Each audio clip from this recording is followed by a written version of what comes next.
Dalam hidup kita, seringkali waktu kita terima janji Tuhan, keadaan di depan mata itu berbeda. Makanya orang sering bilang gini, ngomong gampang, jalaninya susah. Kalau Anda ingin berdiri teguh di tengah-tengah zaman yang edan ini, Anda harus mau terus belajar firman Tuhan. Firman Tuhan harus jadi satu-satunya landasan kebenaran dalam pikiran kita. Nah, mari kita belajar dari kegagalan bangsa Israel. Apa yang membuat mereka gak bisa masuk ke tanah perjanjian dan apa yang membuat Kaleb dan Yosua menjadi berbeda. Lalu kita baca sama-sama dalam Bilangan 14 ayat 24 dikatakan, Tuhan bilang gini, tetapi hambaku Kaleb, karena lain jiwa yang ada padanya. Itu terjemahannya dalam bahasa Inggris ya, dalam Alkitab NIV, dikatakan dalam Numbers 14 verse 24. But because my servant Caleb has a different spirit, katakan different spirit, roh yang berbeda, atau bahasa lain mengatakan opposite spirit, roh yang berlawanan, dan follows me wholeheartedly. Kaleb itu punya roh yang berbeda, a different spirit, dan dia mengikut Tuhan dengan sepenuh hati. Dari 12 pemimpin suku Israel yang diutus untuk mengintai ke tanah Kanaan, 10 kembali dengan berita buruk, 2 orang kembali dengan perkataan yang luar biasa karena punya roh yang berbeda. Mari kita belajar dari hidup mereka. Yang pertama, orang-orang yang punya roh yang berbeda adalah mereka yang lebih mempercayai janji Tuhan daripada keadaan. Katakan amin. Kaleb dan Yosua merupakan salah satu dari sekian juta bangsa Israel yang mendengar janji Tuhan bagi keturunan Abraham. Katakan amin.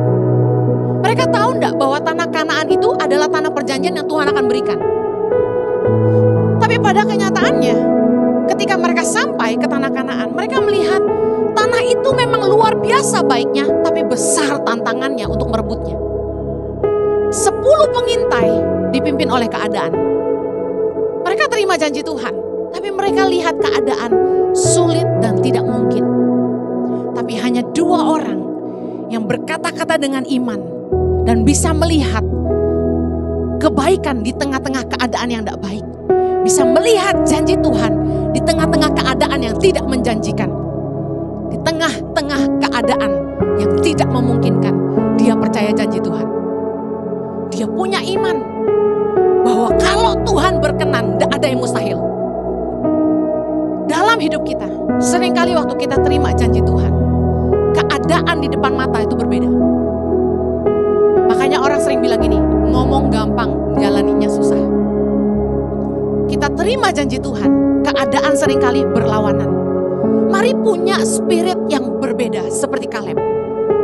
Dalam keadaan yang tidak baik, harus bisa melihat hal yang baik yang Tuhan kerjakan dalam hidup kita. Saat keadaanmu sepertinya tidak bagus, bisa tidak kamu lihat ada kebaikan Tuhan di situ? Bagaimana tanggapan Kaleb? Kaleb bilang, negeri yang kami lalui untuk diintai itu luar biasa baiknya. Sementara yang lain ngomongnya beda. Saya mau tanya, Tuhan tahu nggak apa yang akan dihadapi oleh bangsa Israel di tanah Kanaan? Pasti tahu. Kenapa nggak disuruh langsung masuk aja? Kenapa disuruh mengintai? Tuhan lucu kan? Kenapa? Pernah berpikir nggak? Karena Tuhan pengen lihat reaksi hatinya. Tuhan itu kalau mau memberkati kita segampang membalikan telapak tangan. Tapi yang seringkali Tuhan mau kerjakan adalah hati kita. Siap gak kita terima janji Tuhan? Orang percaya harus punya spirit yang berbeda. Dia gak boleh hidup dipimpin realita. Karena kita punya Tuhan yang sanggup melakukan kemustahilan. Setuju, katakan amin. Kalau Anda sebagai orang percaya dan mengaku punya iman, tapi Anda masih dituntun sama keadaan, Anda tidak punya iman. Orang yang mengaku punya iman, percaya kemustahilan. Katakan amin. Tuhan tidak bisa bekerja dalam hidupmu kalau kamu batasi Tuhan dengan pikiranmu. Kenapa mereka takut? Sementara Mereka disuruh Tuhan untuk pergi. Karena mereka tidak percaya Tuhan sanggup menolong mereka. Saya kasih tahu, pernahkah bangsa Israel setelah lihat mujizat yang Tuhan lakukan terus tidak bersungut-sungut? Pernah gak? Gak pernah. Kerjaannya apa? Bersungut-sungut. Tuhan bosen. Tadi di awal kita baca, mereka itu 10 kali mencobai Tuhan. Kurang ajar gak? 10 kali. Meskipun Tuhan bilang, aku telah melakukan begitu banyak mujizat, tapi mereka tidak percaya. Kesel gak kira-kira? Sering kali kita kalau hidup dipimpin sama keadaan, kita tuh putus asa. Bener gak? Saya kasih tahu ya, hidupmu gak boleh dituntun berita. Karena berita-berita yang kita dengar tuh melemahkan iman kita loh. Kadang-kadang tuh ya, lebih baik dapat nonton TV, bener. Lebih baik tuh dengerin yang inspirasi-inspirasi yang berguna gitu, yang membangun iman. Bentar, klik, lihat berita. 4 orang bunuh diri, terjun dari apartemen di Penjaringan, Jakarta Utara. Opo meneh iki, gak membangun. Gue mau khotbah, munculnya begitu di Instagram, gak usah lihat udah. Makanya saya males lihat Instagram. Jadi kita itu kadang-kadang pasti lemah kalau lihat berita-berita. Orang bilang gini, ekonomi lagi sulit, bisnis lagi lesu, orang-orang mulai nahan duit, apalagi pemilu gitu kan bahasanya. Tiap ujung tahun, enggak pemerintah, enggak pendeta, ngomongnya sama. Tahun depan tidak akan lebih mudah. Apa enggak medeni? Bahasa Indonesianya apa nggak nakut-nakutin? Kita juga jadi lemah, benar nggak? Kita nggak boleh hidup dipimpin keadaan. Orang-orang yang dipimpin keadaan merasa dia kecil. Saya kasih tahu, kenapa orang jadi takut dan khawatir? Karena mereka mengandalkan kekuatan mereka sendiri. Paling enak saya kasih tahu, belajar mengandalkan Tuhan. Kamu mau tidur tuh, besok masih hidup gak ya? Khawatir. Betul gak? Besok suami saya selingkuh gak ya? Dipikirin. Orang yang hidupnya dipimpin oleh kekhawatiran itu penuh asumsi. Asumsi sama dengan khawatir hal-hal yang belum tentu terjadi. Belum tentu terjadi. Kekhawatiran kita jalan duluan daripada Tuhan. Kita udah khawatir duluan, Tuhan belum bekerja, kita udah khawatir duluan. Orang yang mengandalkan kekuatannya sendiri akan melihat dirinya kecil. Tapi orang yang mengandalkan Tuhan akan melihat bahwa Tuhan sanggup mengerjakan jauh lebih besar, jauh lebih banyak dari apapun yang aku sanggup doakan maupun pikirkan. Katakan amin. Dunia ini penuh dengan tantangan. Kalau Anda tidak punya spirit yang berbeda, Anda tidak punya iman. Kaleb bilang ini, jika Tuhan berkenan. Wow, keren banget. Makanya kenapa kita harusnya fokus kepada perkenanan Tuhan. Karena saya yakin perkenanan Tuhan adalah kunci anugerah Tuhan. Kamu mau rumah tanggamu diberkati, kamu harus sehati, harus sepakat, harus setia sama pasanganmu.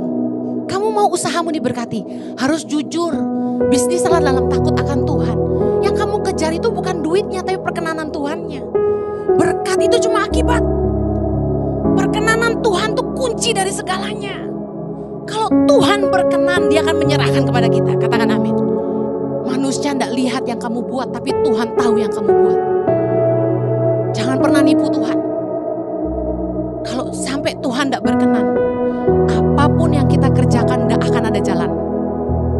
Amen. Orang yang punya roh yang berbeda akan menenteramkan, bukan mengacaukan. Katakan amin. Kaleb di tengah-tengah luapan kekhawatiran dan ketakutan bangsa Israel. Wah, mereka itu orang-orang raksasa. Dalam Bilangan 13 ayat 32. Mereka menyampaikan kepada orang Israel kabar busuk nih. 10 pengintai menyebarkan kabar busuk. tentang negeri yang diintai mereka. Mereka bilang gini, negeri yang kami lalui untuk diintai itu suatu negeri yang memakan penduduknya. Hahaha. Raksasa yang makan orang katanya gitu. Yang kami lihat di sana orangnya tinggi-tinggi perawakannya. Yang kami lihat di sana orang raksasa. Orang enak yang berasal dari orang raksasa. Dan lebih dahsyat lagi, mereka hiperbola. Mereka bilang gini, kami lihat diri kami sendiri seperti belalang. Untung dia gak bilang jangkrik. Dan demikian juga mereka terhadap kami. Hiperbola gak? Hiperbola. Orang yang penuh dengan kekhawatiran itu membesar-besarkan masalah. Padahal masalahnya gak besar, tapi sok ngebesar-besarin masalah. Padahal harusnya kita membesar-besarkan Tuhan. Yang dilakukan Kaleb, dia menenteramkan. Sementara 10 pengintai itu membusukkan hati orang Israel, membuat mereka takut. Bilangan 13 ayat 30, kemudian Kaleb mencoba menenteramkan hati bangsa itu di hadapan Musa. Katanya, tidak, kita akan maju dan menduduki negeri ini, sebab kita pasti akan mengalahkannya. Amen. Coba periksa perkataanmu. Perkataanmu itu baik gak di saat yang tidak baik? Atau perkataanmu itu malah bikin orang panik? Saat suamimu lagi gundah gulana, tantangan di kerjaan, masalah pergumulan, kamu bikin dia tentram atau panik? Ayo punya roh yang berbeda. Jangan bawa berita busuk kemana-mana. Beritakan kebesaran Tuhan yang sanggup menolong kita. Katakan amin. Yang terakhir, orang yang punya roh yang berbeda adalah orang-orang yang takut kepada Allah, bukan manusia. Katakan amin. Tahu gak penting belajar takut sama Allah itu apa? Kita kalau takut sama seseorang, kita akan berusaha berkenan sama dia. Kita akan berusaha untuk menyenangkan hati orang itu. Kita cari muka sama dia, betul? Tapi saya temukan banyak orang Kristen yang lebih takut sama manusia daripada takut sama Allah. Contoh, kalau sama pejabat kita takut, apalagi yang pakai seragam, betul? Iya apa iya? Jangan ada dusta di antara kita. Kalau sama orang kaya kita takut, iya apa iya? Iya, aku seneng loh kamu jujur. Kalau sama atasan kita takut, iya apa iya? Jujur banget. Tapi kalau nipu orang kok gak takut? Kok kalau bikin dosa gak takut? Membuktikan kita lebih takut orang daripada Tuhan. Karena waktu kita bikin dosa, itu bukti kita gak takut Allah. Waktu kita berbuat jahat sama sesama, itu bukti kita gak takut Allah. Kita harus belajar lebih takut kepada Allah daripada manusia. Keren banget Kaleb.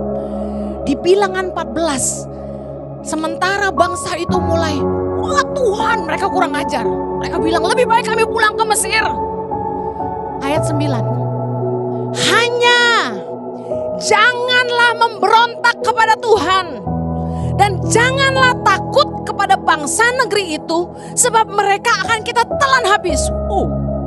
Yang melindungi mereka sudah meninggalkan mereka, sedang Tuhan menyertai kita. Janganlah takut kepada mereka. Lihat gak? Dia bilang jangan berontak sama Tuhan, karena lu gak boleh kurang ajar sama Tuhan. Lu ntar Tuhan marah, cilaka lo, gitu loh bahasanya, ngerti ya? Jangan takut sama mereka, lu jangan kurang ajar sama Tuhan, gitu bahasanya Kaleb. Kebalik nih, menghadapi masalah malah marah-marah sama Tuhan, malah takut sama orang. Padahal apalah manusia? Manusia itu apa kata firman Tuhan? Ditiup hilang. Oh songong-songong kita ini. Gak usah Tuhan pites, Tuhan tiup, modar kowe. Oh saya ini pernah di rumah sakit gak bangun 10 hari. Cuma urusan apa? HB turun.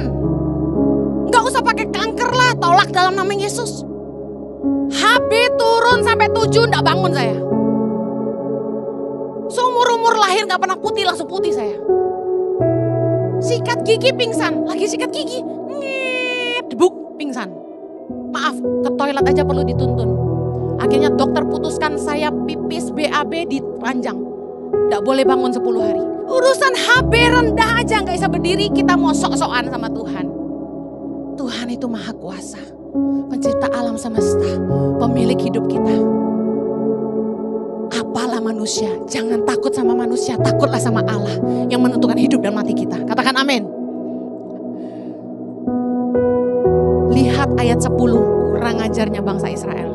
Bilangan 14 ayat 10. Lalu segenap umat itu mengancam hendak melontari kedua orang itu dengan batu. Setelah Yesua dan Kaleb membela Tuhan di hadapan mereka, mereka mau lempar pakai batu. Punya roh yang berbeda, gak takut sama manusia tuh ini. Berhadapan dengan ribuan bahkan jutaan orang Israel. Kaleb dan Yosua berani berdiri dan menyampaikan kebenaran. Melakukan tindakan yang tidak favorit. Berada di sisi yang berbeda dari semua orang. Ibarat saya sendiri di sini dan kalian semua di sana. Yosua dan Kaleb berani menghadapi mereka semua dan menyampaikan kebenaran. Berapa banyak kita di masa saat ini, di akhir zaman yang jahat ini, di mana begitu banyak fenomena-fenomena akhir zaman terjadi. Yang harusnya najis dikatakan kudus, yang harusnya tidak halal dikatakan halal. Di sekolah-sekolah, di buku-buku, anak-anak diajarkan untuk menerima orang tua yang mama dan mama, papa dan papa. Bisa paham maksud saya? Apakah Anda sebagai anak Tuhan di tengah-tengah zaman ini berani berkata tidak boleh? Mungkin Anda kerja di pemerintahan, Anda punya hak menentukan. Atau Anda akan bilang gini, daripada gue dirajam batu sama semua orang. Orang yang takut akan Tuhan, ini yang penting. Lebih mengejar perkenanan Tuhan daripada manusia. Galatia 1 ayat 10. Jadi bagaimana sekarang? Adakah ku cari kesukaan manusia atau kesukaan Allah? Adakah ku coba berkenan kepada manusia? Sekiranya aku masih mau mencoba berkenan kepada manusia, maka aku bukanlah hamba Kristus. Hari-hari ini banyak fenomena-fenomena, ideologi-ideologi yang gak sesuai kebenaran firman Allah. Anda harus berani menyuarakan kebenaran, jangan mau main aman. Anak Tuhan jangan cuma mau aman, harus berani menyuarakan kebenaran, tapi harus mengerti kebenaran firman. Roma 12 ayat 2 berkata, janganlah kamu menjadi serupa dengan dunia ini. Dari dulu kita sudah ditakdirkan anak Tuhan, tidak boleh sama nilai-nilainya. Kita harus punya roh yang berbeda, roh yang berlawanan dengan dunia. Yesus di zamannya berlawanan dengan jutaan orang-orang yang menentang dia, bukan? Waktu dia disalib, adakah yang membela dia? Gak ada. Rasul Paulus di penjara, Stefanus dirajam batu. Oh, semua orang yang punya roh yang berbeda akan menghadapi masa yang berlawanan dengan dia. Anak Tuhan harus tetap berani pegang kebenaran. Saya mau akhiri. Masalahnya gini, bagaimana kita membedakan mana yang benar, mana yang salah? Yang pertama, pengenalan kita akan Allah. Daniel 11 ayat 32, kita baca sama-sama. Dan orang-orang yang berlaku fasik terhadap perjanjian akan dibujuknya sampai murtad dengan kata-kata licin. Tetapi sama-sama yang keras, umat yang mengenal Allahnya akan tetap kuat dan bertindak. Anda harus intim sama Tuhan. Anda harus mengalami Tuhan. Supaya Anda kenal Tuhan. Tuhanku enggak begitu. Anda harus kenal. Pengenalanmu akan Tuhan membuat engkau bisa tahu ini benar, ini salah. Yang kedua, Roma 10 ayat 3. Sebab oleh karena mereka tidak mengenal kebenaran Allah, dan oleh karena mereka berusaha untuk mendirikan kebenaran mereka sendiri, maka mereka tidak takluk kepada kebenaran Allah. Yang bisa membuat kita membedakan benar dan salah adalah pengenalan kita akan kebenaran firman Tuhan. Kalau Anda ingin berdiri teguh di tengah-tengah zaman yang edan ini, Anda harus mau terus belajar firman Tuhan. Firman Tuhan harus jadi satu-satunya landasan kebenaran dalam pikiran kita. Satu-satunya kebenaran dalam pertimbangan hati kita. Apapun yang tidak sesuai firman Tuhan itu tidak benar. kita harus belajar dewasa dalam iman. Ibrani 5 ayat 14 ayat terakhir.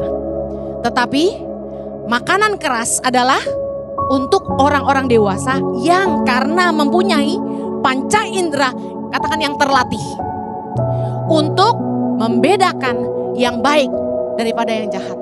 Karena Anda tahu kebenaran, begitu Anda disuguhkan sesuatu yang tidak benar, Anda tahu tidak? Tahu. Kenali aslinya supaya Anda tahu palsunya. Kuasai firman Tuhan. Baca. Anda harus mau dengar firman. Saya kasih tahu, kalau firman Tuhan itu makanan keras, artinya gak enak. Makan nasi keras enak gak? Daging keras enak gak? Berarti waktu kita dengar firman itu gak enak buat daging kita. Gak enak buat telinga kita. Pedas, nyakitin. Tapi itu makanan keras. Kenapa bagus? Mengikis ego kita.